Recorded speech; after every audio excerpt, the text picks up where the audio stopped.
Is another product. Sabihin ko, another video. So, nag-iba ko ng color. So, parang ito yung pala yung, ito lang ang nakulayan. Yung na-highlight noon. Pero hindi rin masyado yung iba. Parang pansawri sa ano, yung gusto kong kulay actually, yung light violet na may, parang may pangka-pinkish na ano, iba lang sa video. Parang kakulay niya to, reddish brown. Sa personal, parang may pagka-pinkish violet na medyo dark. Kasi may darker din dito na color A. Sana hindi matanggal, di katulad ng dati na bumabalik siya sa dati.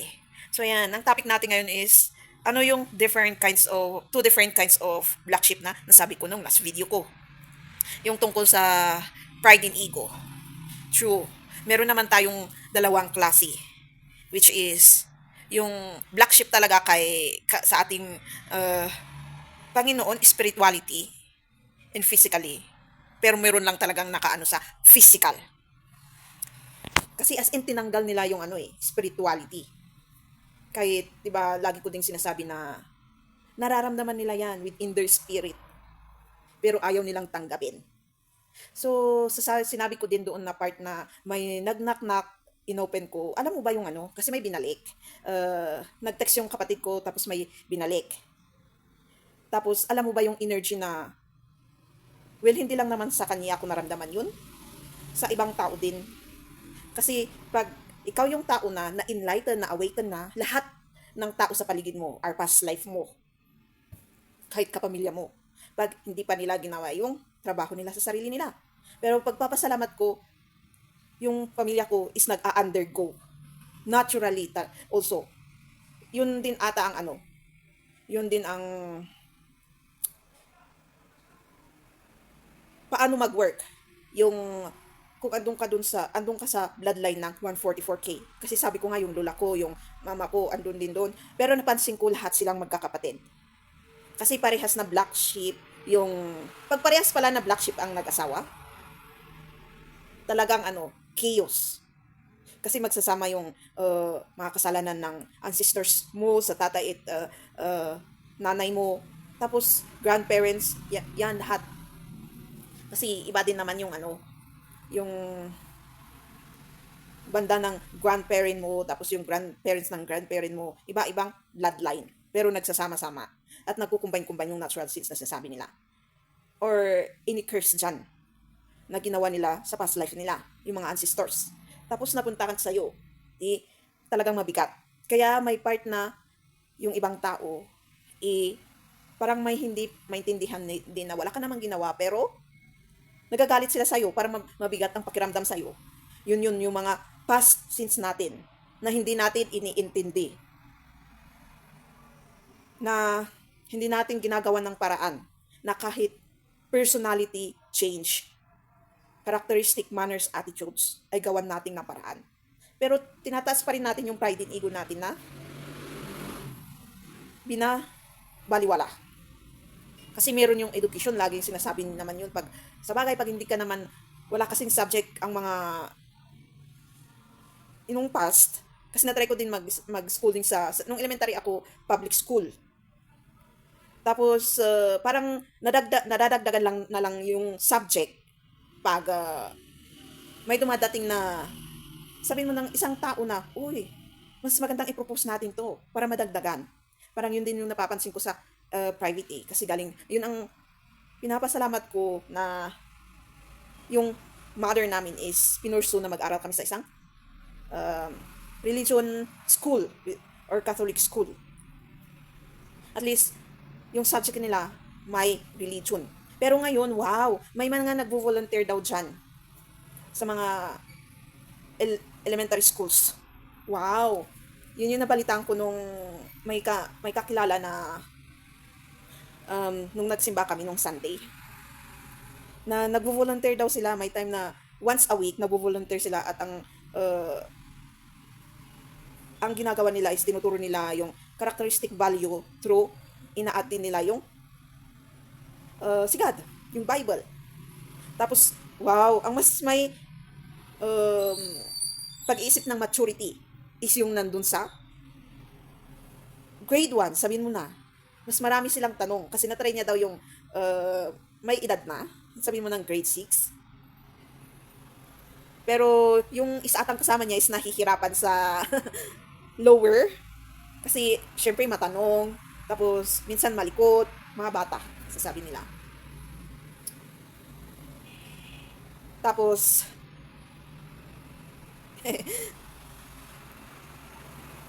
nagpalit sila.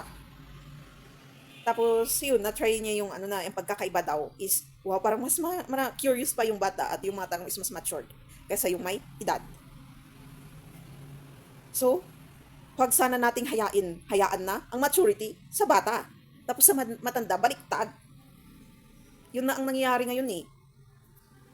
Baka yun ang ginawang paraan ng Panginoon para mapahumbilize tayo. Pero wala pa rin. Mukha tayong bata.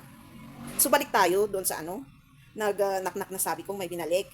Tapos alam mo ba yung energy, tapos yung features, yung facial expressions, alam mo ba yung, tapos yung ibang tao na nakikita ko na past, sabi ko, is, alam mo ba yung facial expressions nila, yung energy na, sila pa ang makapal ang mukhang may sabihin?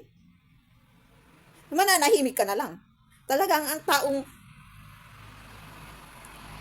hindi ko alam kung anong sasabihin ko, bubo or tanga. Tanga na lang. Kasi talagang,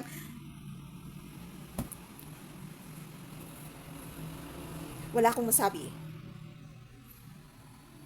At pinapairal ko na lang yung energy na move on. Wala ka namang magagawa sa buhay nila o sa ugali nila. Kasi sila yun eh. Wala talaga tayong magagawa kung ayaw nilang i-accept ang pagbabago. Kung paano sila mag-isip noon hanggang ngayon, ganon pa rin. Walang super open-minded na sinasabi nila. Paano malalaman na yung isang tao? So, huwag tayo basta-basta magpapabudol na sinasabi nila. Kasi pwede silang mag-akas mabait sa harapan mo, pero sa loob nila. Paano mo malalaman kung hindi sila genuine? Alam mo ba yung ano, may napansin lang sa'yo na dahil sa pagiging genuine mo din, or ikaw pang may kasalanan? Yung wala ka naman sinasabi sa kanila, wala kang inisip sa kanila. Yung sila pa yung may isipit, tapos may lalabas sa bibig nila na parang kinakausap sila, no? Kaya mo naman yun, parang ganun. Weird yung mga taong ganun. Ever since, kahit nung Pasko, ayaw na ayaw ko ng ganun eh. Yung nasa isip mo, ano kayong ano, iniisip ng taong towards sa damdamin niya, or bakit niya kaya kinakausap sarili niya? Yung may tinatagong hatred sa sarili, ingerness, ganun yung taong, ganun. Na, hindi nila maiwasang mag-ganun. Yung whispering, tapos hindi mo, akala nila hindi mo pa naririnig, minsan kasi napapalakas nila, dahil sa ego and pride, yung insecurities, pwede mo silang pansinin, pero tignan mo pa rin kung sino sila. Kasi pwede nilang ipakita na nagbago sila. Pero sinira nga nila yung trust mo, di ba? Tignan mo muna. I-pray mo kay God na kahit hindi mo makita, sana may time na magbabago talaga. Kasi ang taong umiiral sa pride and ego, lahat ng iniisip niya, gagawin niya, is hindi niya iniisip kung tama o mali. Yun ang nagpapabulag at nagpapabingi sa kanila. Pride and ego. Kaya kahit alam man nila ang tama at mali, parang nakakalimutan nila. Ikaw na lang na taong gising ang nakakakita na, OMG, ganito pala ang tao. Sana hindi ako bumalik na parang dati. Parang sasabihin mo lang sa sarili mo. Kasi na-enlighten ka nga. So parang reflection yun. Para ma-maintain mo yung peace and ease sa loob. Ugaliing mag-reflect kung may nakitang hindi maganda. Kahit para sa sarili mo man lang. Para ma-maintain mo din yung positivity ng sarili mo. So, isa yan sa black sheep na sinasabi nila. Pero depende rin kung anong sinasabi ni. Kung bukang bibig lang talaga nila is about materialistic world, is yan. Yung sila ay yung materialistic black sheep. Kasi yung magsasabi ng akala mo naman maganda, akala mo naman sexy, akala mo naman napakayaman, akala mo naman poor naman. Ganun pa siya. Yung nakikita niya yung energy mo na basta genuine lang, ginagawa mo yung trabaho mo, tapos masayahin ka. Akala mo naman mayaman, poor naman. Ganun. Materialistic black sheep yun. Kasi physical lang tinitingnan nila eh. Meron din naman tayo na yung spirituality. Yung hanggang kasalanan. Parang alam nila na ganun ka. Ipapamukha talaga na wala kang kwenta sa Diyos. Wala kang kwenta sa buhay mo. Wala kang kwenta sa... Madami tayo dyan. Different kinds of religion. Kasi na-open na nga sa atin yung teachings ng religions. Ang gaganda. Pero bakit ganun tayo? Naging physical and materialistic? Ay, physical, parehas pala yun. Spiritual and physical materialistic black sheep. Okay lang siguro yung yung materialistic black sheep kasi pwede pa rin silang ma-open. Pero ang napakahirap din na ipa-recognize na black sheep na sila, spirituality and the materialistic world. Yung mga na-open na sa spirituality ng different kinds of religion. Pero pinipilit pa rin nila yung hidden ego nila. Yung physical, at least physical lang. Sa tingin ko, kasi open naman dito sa Pilipinas yung Christianity na sinasabi nila, physical and spiritual. Kasi lagi naman nilang naririnig yung nagpe-preach tapos may magsasabi na, hindi ako naniniwala dyan na may Diyos. Siyempre may mga pinagdadaanan sila. Of course, intindihan natin. Pero sila din, dapat may i-recognize din sila sa kapwa nila. Huwag nilang basta-basta i-project yung nararamdaman nila. Yun din ang mahirap sa pag-teaching, pag-preach, pag-share. Kasi ibabagsak talaga lahat sa'yo. At least, yung materialistic world, sabihin mo ng first time to open. You're knowing from beyond more physical. Madami talaga silang tanong. Pero yung na-introduce na sa kanya, iba yung tanong eh. yung yung talaga papakita din na hindi naniniwala sa'yo, yung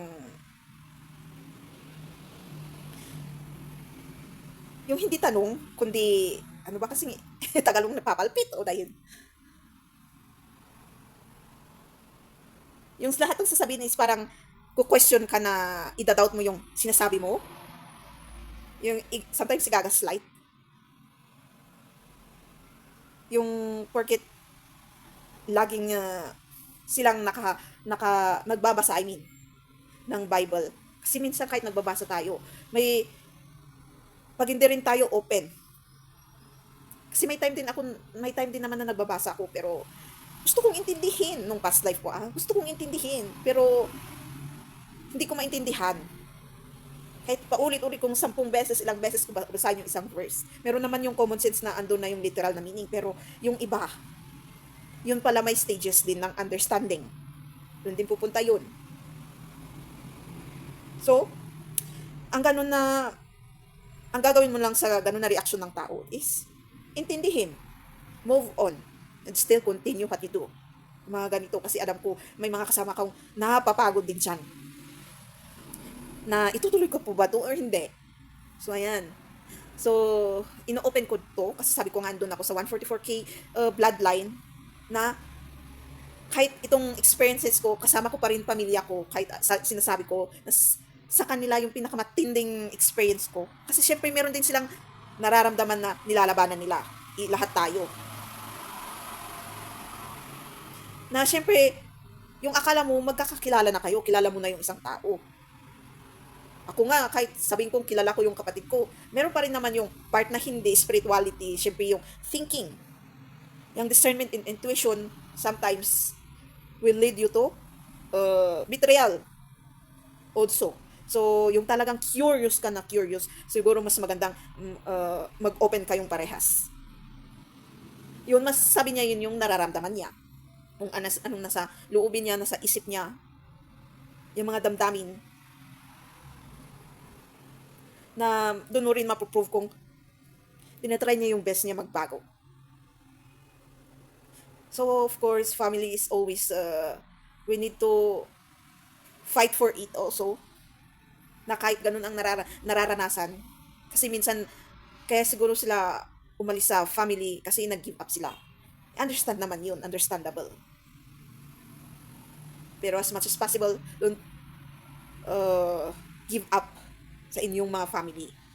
Kahit broken man yan, kahit galing ka sa broken family, i-forgive mo pa rin yung sarili mo kasi nakaranas ka ng ganun na family inside. Tapos, yung parents mo, or yung mga misunderstanding, kasi sila rin. Kaya nagkakaganon ang pamilya kasi hindi kasi tayo nag-heal spirituality and physically through our pains and traumas. At hindi tayo handa emotionally nagkaroon ng pamilya. Wala din kasing nagtuturo na inilibro dyan.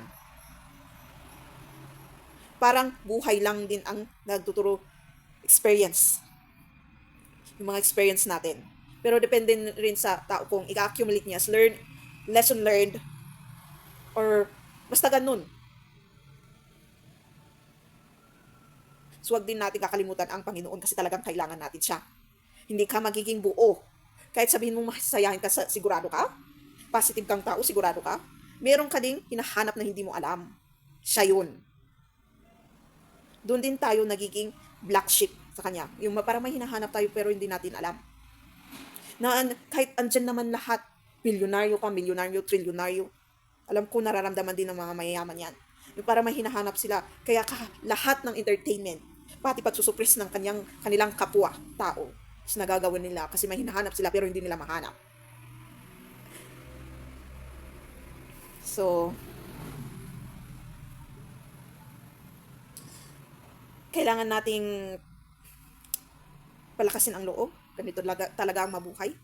Yung fight for the life. And wow. Kasi magbe-benefit din tayo dyan sa ano. Wow, inisip nila yun mag-volunteer. Kasi talagang dapat nilang isama mga public school. Hindi lang about characteristic. Dapat isama din nila isama nila si God, Lord Jesus Christ, sa teaching. Kasi part sila ng history natin. Jesus Christ is our historical, na parang yung kinukwento nilang mga tao dyan, o yung mga nangyari sa past natin ng mga wars, tapos yung mga kilalang tao. As Lord Jesus Christ and God, naging past and, present and future din naman. Pero nabuhay si Jesus Christ as tao sa past natin. Nakalimutan nilang i-include sa history, kahit man lang sa history. Para kahit walang religion. Pero history. Para naman maging magical din yung history, hindi about war na may pinaglaban para ganito ganyan, conquer na sinasabi nila na magwawar sila para manalo at makuha nila yung lugar na yun. Yun naman ang Muslim history. Yung may pinaglalaban na katotohanan tapos biglang pinatay ganyan. Yan ang kinakalimutan din natin, yung katotohanan. Mas gusto natin pakinggan yung compare na negativity kaysa yung truth. May pagka-negative yun, pero may enlightenment.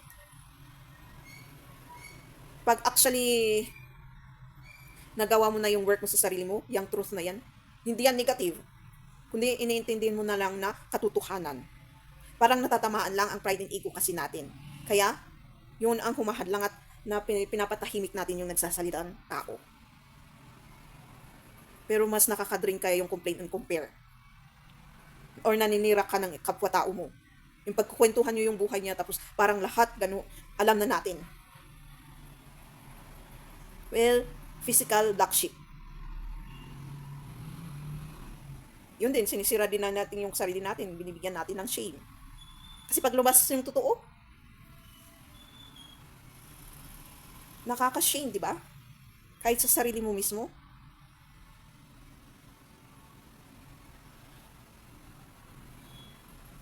So, yun din ang explanation ng being toxic person or narcissist na sinasabi nila.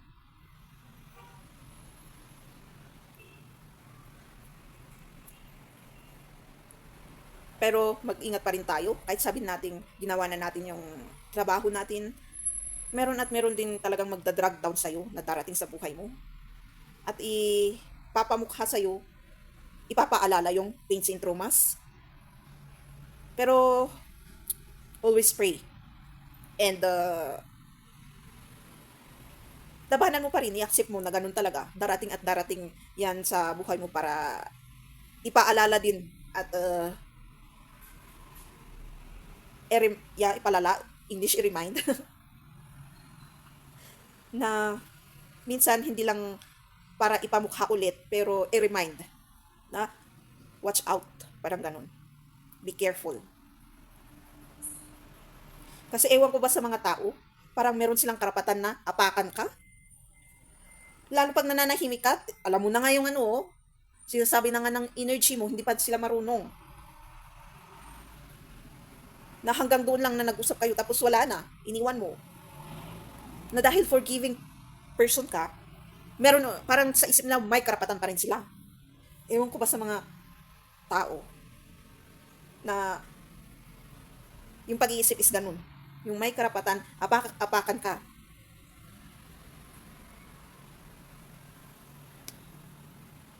Nagpapahandle nga talaga sila sa evil spirit.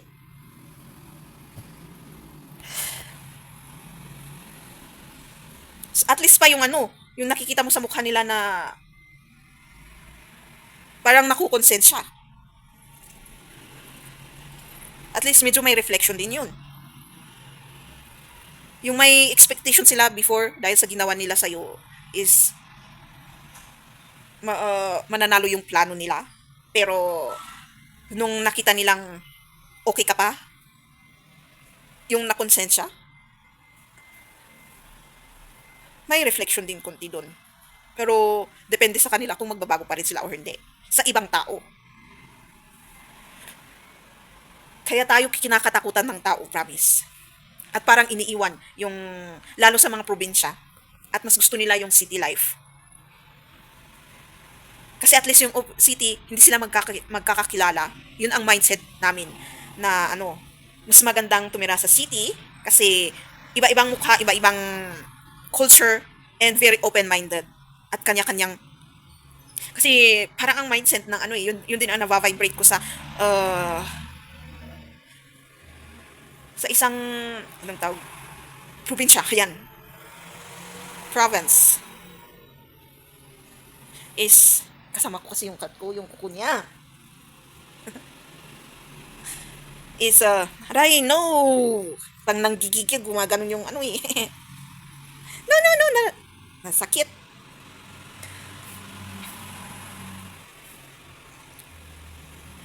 Eliza. Ayan, balik tayo. Yung nababibrate na parang ang mindset nila is dapat sila lang, parang ganun. Tapos, parang kung iniwan mo silang ganun ang mindset, ganun pa rin pagbalik mo in the future. Tapos, kahit nag-evolve yung mga buildings, ganun pa rin ang ugali at pag-iisip. Na parang weird. Parang may karapatan silang yung pag-iisip talaga nila is ganun pa rin. Sinabi ko na, pero hindi ko masabi eh. yung, yung gusto nilang narrative yun. Yung gusto nilang iparating.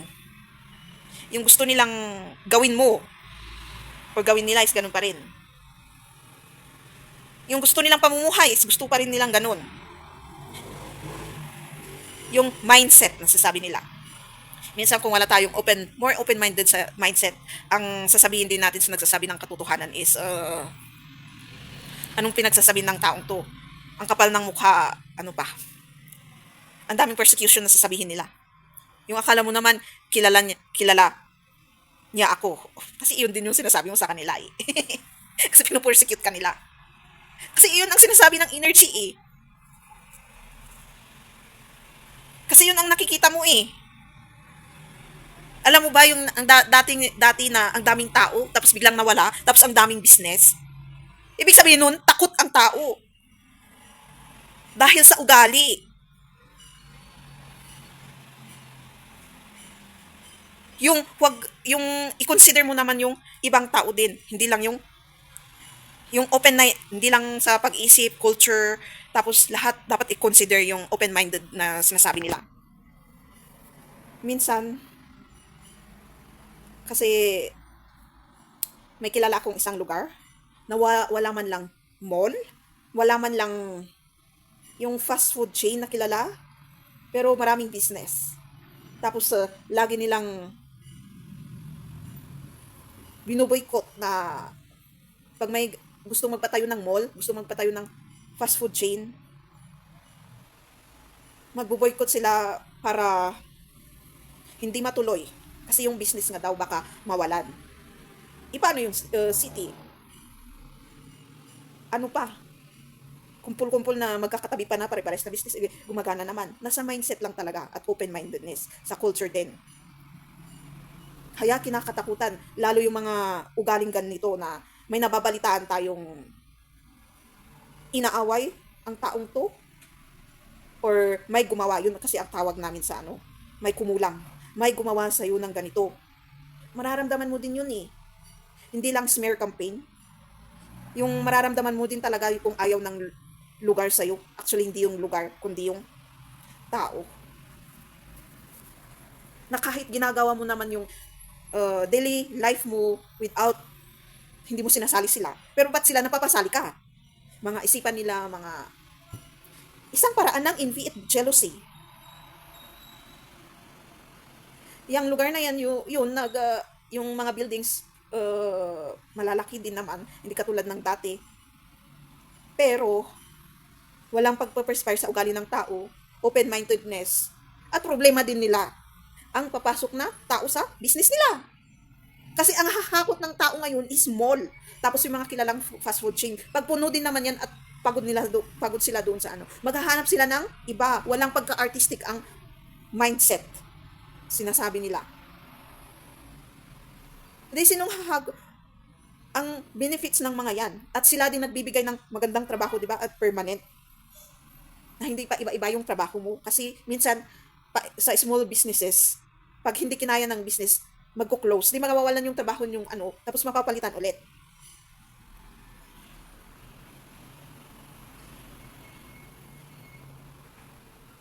Kahit tourist spot, wala man lang. Kahit park na binabayaran ng per person 20 pesos para sa maintenance, wala talaga itong lugar na to. Na, well, actually, hindi lang naman yung lugar na yun. Ang dami dyan. Yung, baka yung iba is takot.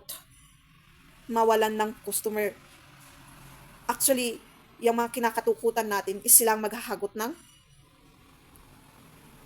tao at of course, huwag din tayong matakot sa baka mawala yung ano, mawala na nga lang yung culture eh. Kasi ang talagang culture is maganda naman yung teachings. Pero tayong present na to is napalitan ng hatred and anger na naidadagdag pa yung masamang ugali. Yung takot malamangan siguro, takot na mawala yung yaman, yun siguro yung ibang dahilan. Hindi naman yan mawawala kung talagang porsigido ka at positive ka. Tapos wala kang ginagawang hindi masama. Kasi buong mundo talaga gumagawa na yan. Hindi pa rin nila na aalis sa kanila yung Old Testament na yan.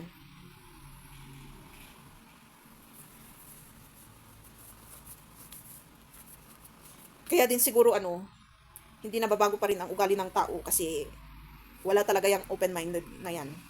Na i-welcome mo yung ibang. Alam mo, meron din namang ibang nakakasalaw mo ka na tao na napupunta doon sa ating mga lugar na ibang tribes. Pero parang nagiging sila is yung ugali din ng tao sa lugar na yun. So weird na parang nahuhugot nila. So ganun talaga. Pag sinimulan ng isa, magva-vibrate silang lahat, ganun. So, black sheep, physical. Spiritual din, kasi sa ugali. Kahit wala si God. Pero minsan, nagiging masama ang ugali ng tao dahil sa hungerness niya sa pera. So, black sheep, physical, materialistic world. Oops. Humble yourself, therefore, under the mighty hand of God, that He may exalt you, etc. Babasahin ko whole mamaya. Wait. Umaaraw na pala. Baka, anong oras na? 8 na. Medyo maaga pala akong gumising ngayon. Tara, tingnan to. Nice, ha? Kasi yung pinainit kong kape. So, ayan. Sa tingin ko, tama na siguro yun. So, I hope yung mga lugar na ganun is mag-open-minded. Pray na lang natin kasi magbe-benefit din naman tayo kung doon tayo nakatira. At sa city din, sana maging open-minded din sila sa more change. Kasi nakakatakot din doon. Maraming crime. Kung maraming crime sa probinsya, mas maraming crime din sa city.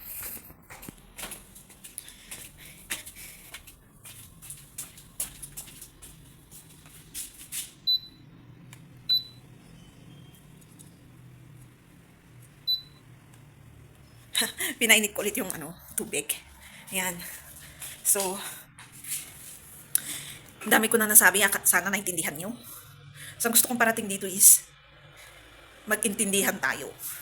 Kasi pag gusto lang natin tayo ang maintindihan, ay yan, lumabas na yung tunay na kulay dito ng hair ko. Gusto lang natin tayong maintindihan at hindi tayo ubin sa iba na may nararanasan sila.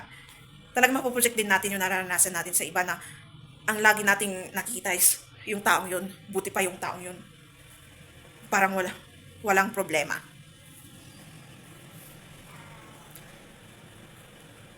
Matadrag nyo yung taong positive na yun. Basta siya ang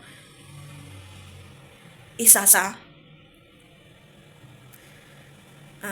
sabihin mong light. Pag sa spirituality, siya ang starseed or fruit ng positivity, enlightenment, awakener, na baka kailangan ko din maging positive para maging positive din yung darating sa aking buhay. Parang sa loob ng family, kailangan nyo intindihin ang isa't isa para ma-maintain nyo pa rin ang pagiging family. Hindi parang naging lonely ka sa loob ng family na parang hindi mo family. Naging blood, sabi nga nila noon, di ba, is yung mga lagi natin na naririnig na blood is thicker than water. Naging yung blood is water is thicker than blood. Kaya minsan friends ang inaatupag natin at biglang hindi natin alam kung yung friends na yun is totoo or hindi. Minsan sila ang maglilid ng ating ikasisira ng buhay natin. Lalo yung oo nga, ma-feel mo friend mo, pero yung kailangan pong gagawin yung parang yung ginagawa din nila. Kasi doon mo nga na-feel yung welcome ka. Walang loneliness na feeling. Paano kung drug addict yan? Paano kung palainom? Paano kung pala curse? Paano kung gustong gumawa ng masama sa ibang tao? Paano kung nawawala na rin yung teaching na ganun eh.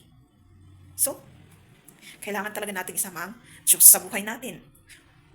Palaging ipanalangin ang sarili natin, yung family natin, friends, kapwa-tao, kahit hindi kilala, gobyerno, at ibang lahi. Na kung kasi minsan yung family is mag-abroad, di ba? Para yung family mo yun, ligtas doon. At para minsan, kasi usong-uso yung ano yun? Pananakop sa Tagalog, ayan. Ng isang bansa sa isang bansa. Kasi sana hindi mangyari sa bansa mo yun, kundi friendship ang mangyayari. At tamang transaction ng business na sasabi nila. Hindi nila, parang yung sinabi ko sa Pride and Ego, na Hindi nila ipapasok ang hindi magandang business. Ganun din ang ibig sabihin ng isang family. Na kahit gusto mong hingin yung sorry, may panahon din na darating at darating sila. Lalo pag sa broken family, yung parents mo is pupunta sa'yo and magsasorry na ganun ang nangyari at ipapaliwanag. At kung may kinakainisan ka or kinakagalit ka kahit hindi broken family sa iyong mga magulang or sa mga kapatid, is meron pa rin yung intactment ng family. Hindi loneliness lagi yung nararamdaman. At parang yung feeling is hindi ka tinuturing na pamilya. Na yung bondness is meron pa rin kahit may problema na ganun. Na laging iniisip na lang, pera. Wala yung enjoyment. Kasi yun tayo ngayon pamilya. Yung pera na lang. Yung hindi mo na naisip yung family members mo kung pagod na o hindi. Yung hindi mo na sila ma-appreciate. Yung kahit matigas ang ulo, may kunting pag-aalala, kailangan din naman nila yung appreciation, kaya sila naging ganun. And nakalimutan ko yung isang word na gusto kong sabihin. Yung hindi mo maramdaman yung total distraction of sabihin sa sarili na, pamilya ko ba talaga to? Hindi. Pero mas maganda pa yung ibang tao kaysa pamilya ko. Parang ganun. So, let's pray one another. So, I hope, pray din natin na may benefit. So, sabi din nung kakilala namin, friend din, is mas maraming nag-volunteer sa mga probinsya. Kasi may mga nag-check sa kanila. Kaysa sa city, sana dumami din sa city. Para maiwasan yung sexual, at disrespect. Kasi lahat ng namimit mo sa daan is nakabusangot ang mukha. Parang wala nang dreams, wala nang pag-asa, wala nang excitement. So, thank you for watching. Mahaba na naman to. Don't forget to subscribe, click the bell notification, comment if you want. Share so again next videos.